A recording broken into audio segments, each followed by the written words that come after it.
دو چیزوں پہ حسرت کریں.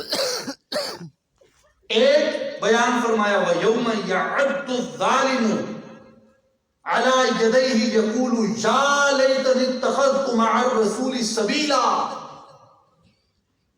اور اس دن ہر ظالم غصے اور حسرت سے اپنے ہاتھوں کو کاٹ کھائے گا اور کہے گا کاش میں نے رسول اکرم صلی اللہ علیہ وآلہ وسلم کی معیت میں ہدایت کا راستہ اختیار کر لیا ہوتا کہ میں حضور کی راہ پہ چلا ہوتا, نبی اکرم صلی اللہ علیہ وسلم کے راستے پہ چلا ہوتا. اور اگلی آیت مبارکہ یہ بتاتی ہے کہ وہ یہ کہے گا یا ویلتا لیتنی لم اتخذ فلانا خلیلا, اور وہ کہے گا ہائے افسوس کاش میں نے فلان شخص کو اپنا دوست نہ بنایا ہوتا. دو چیزوں پہ حسرت کریں گے. ویسے تو کئی چیزیں بیان ہوئی, ان دو آیات میں دو چیزیں پتہ چلی. ایک, گناہگار اس بات پہ حسرت کریں گے کہ میں نے نبی اکرم صلی اللہ علیہ وآلہ وسلم کی راہ کو کیوں اختیار نہیں کیا, حضور کے راستے پہ کیوں نہ چلا. اور دوسری اس چیز کے اوپر حسرت کریں گے ہائے کاش میں نے فلاں برے شخص کے ساتھ دوستی کس لیے قائم کی. اگر میں اسے دوست نہ بناتا, اگر میں اسے دوست نہ رکھتا تو آج میرے اوپر یہ عذاب اور میرے اوپر یہ عذاب نہ ہوتا. تو بری سنگت سے بچنا آپ کو کیا تلقین دیتا ہے کہ اچھی صحبت کی طرف جاؤ, اچھی سنگت کی طرف جاؤ. شیخ سعدی رحمۃ اللہ علیہ نے ایک بڑی کمال کی بات کہی. فرماتے ہیں کہ پسرے روح با بداں بے نشست,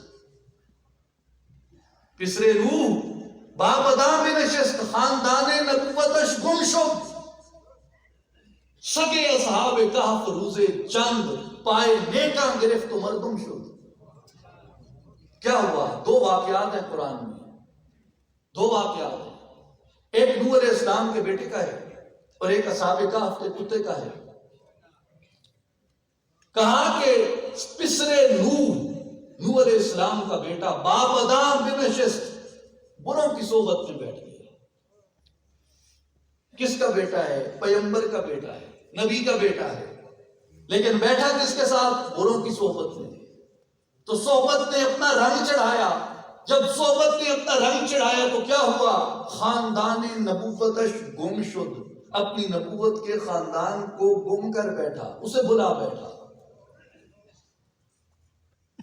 لیکن دوسری طرف سگے اصحاب کہف روزے چند, اصحاب کہف کا کتا چند دن پائے نیکاں گرفت, اچھوں کے قدموں پہ چلا ہوا, مردم شد, اللہ نے اس کا معاملہ انسانوں کے ساتھ کر دیا. میرے بھائیوں اور بزرگوں,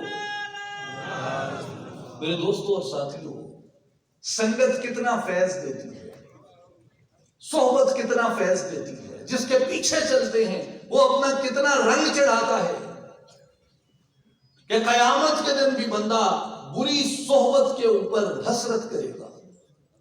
اور صحیح بخاری کی حدیث مبارک ہے کہ جنہوں نے اچھی صحبت اختیار کی ہوگی, اچھی سنگت اختیار کی ہوگی, قیامت کے دن وہ اچھی سنگت انہیں نفع دے گی, انہیں فائدہ دے گی.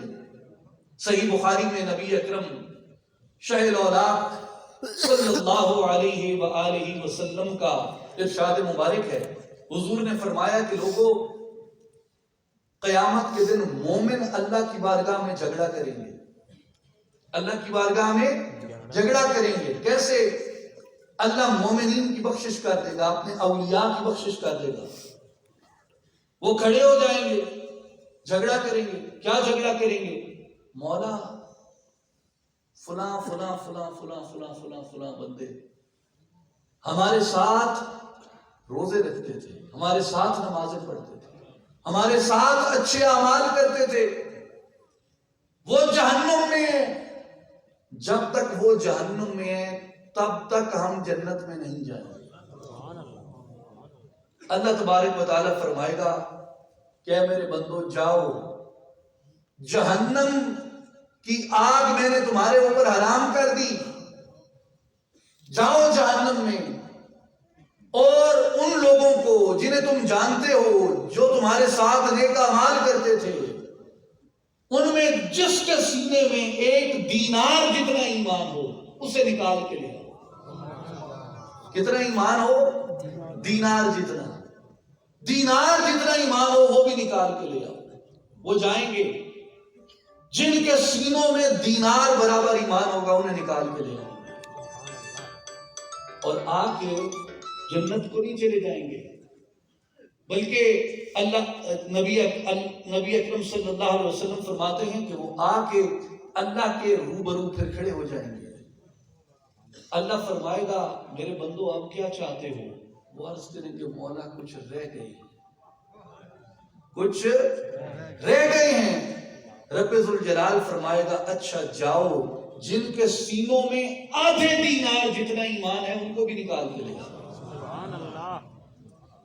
وہ مومنین جائیں گے جہنم میں، اور جن کے سینوں میں آدھے دینار جتنا ایمان ہوگا انہیں بھی نکال کے لے آئیں گے، اور لے آ کے پھر جنت میں نہیں جائیں گے، اللہ کے روبرو اس کی بارگاہ میں پھر کھڑے ہو جائیں گے۔ اللہ تعالیٰ فرمائے گا میرے بندو اب کیا چاہتے ہو؟ عرض کریں گے مولا حالی کچھ رہ گئے۔ رب ذوالجلال فرمائے گا اچھا جاؤ۔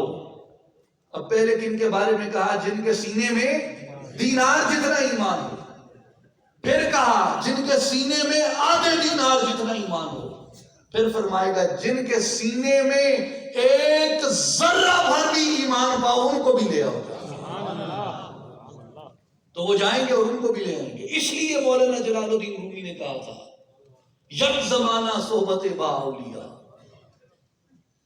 یک زمانہ صحبت باولیاء، اللہ والوں کی مجلس میں ایک گھڑی بیٹھنا، کتنا؟ ایک گھڑی بیٹھنا بہتر 100 سال طاعت بیریا، یہ تمہیں 100 سال کی عبادت سے بھی زیادہ نفع دے سکتا ہے، اس لیے کہ ہو سکتا ہے عبادات میں تم ایسی لفزشیں کرو یا ایسے گناہ ہوں جو ترازو میں بھاری ہو جائیں اور جہنم سے تمہاری خلاصی نہ ہو سکے، مگر اگر مومن کے پاس بیٹھو گے اور مومن کے ساتھ رہ کے اچھے آواز کرو گے تو فرمایا اس میں تمہاری عبادت کی، تمہاری شفاعت کی، تمہاری بخشش کی ضمانت رسول اکرم صلی اللہ علیہ وآلہ وسلم نے فرمائی کہ مومن جنہیں پہچانتا ہوگا انہیں جہنم میں نہیں جانے دے گا۔ اور میرے بھائیو غور کریں کہ مومن کے پاس کیسی آنکھ ہے۔ اب میں کسی کو کہتا ہوں کہ بھائی ایمان ہے، اگلا بندہ جو لا الہ الا اللہ محمد رسول اللہ پڑھنے والا ہے، وہ جتنے کمزور اعمال کا بندہ کیوں نہ ہو، وہ ضرور کہے گا کہ جی ایمان ہے۔ اسے کہیں کوئی دکھاؤ، ایمان دکھا سکتے ہیں کوئی؟ ایمان انٹینجبل ہے نا، پیمائش نہیں ہو سکتی اس کی، تو جو انٹینجبل ہے اسے دیکھا نہیں جا سکتا، کیونکہ وہ اس مقدار، اس کی جو مقدار ہے، اس کی جو تعداد ہے، وہ یہ آنکھیں نہیں دیکھ سکتی ایمان کی۔ ہاں ایمان کی علامات ہیں، ایک بندہ سچ بولتا ہے ایماندار ہے، ایک بندہ ملاوٹ نہیں کرتا ایماندار ہے، ایک بندہ ظالم نہیں ایماندار ہے، ایک بندہ پرہیزگار ہے ایماندار ہے، اللہ کے گھر میں جاتا ہے ایماندار ہے، سنت پہ شریعت پہ زندگی بسر کرتا ہے ایماندار ہے۔ یہ نشانیاں ہیں، لیکن ایمان اٹ سیلف کدھر ہے؟ وہ تو نہیں دیکھا جا سکتا۔ لیکن اللہ تبارک و تعالی مومن کو ایسی آنکھ عطا کرتا ہے جو نہ صرف ایمان کو دیکھ لیتی ہے، ایمان کی مقدار کو بھی جان لیتی ہے کہ یہ دینار برابر ہے، یہ آدھے دینار برابر ہے، یہ ایک ذرہ بھر ہے۔ میرے بھائیو، ترمذی شریف میں ایک حدیث مبارک ہے، امیر المؤمنین سیدنا علی کرم اللہ وجہہ الکریم روایت فرماتے ہیں کہ ہم رسول اکرم صلی اللہ علیہ وآلہ وسلم کے ساتھ مکہ المکرمہ کے نواح میں پھر رہے تھے کہ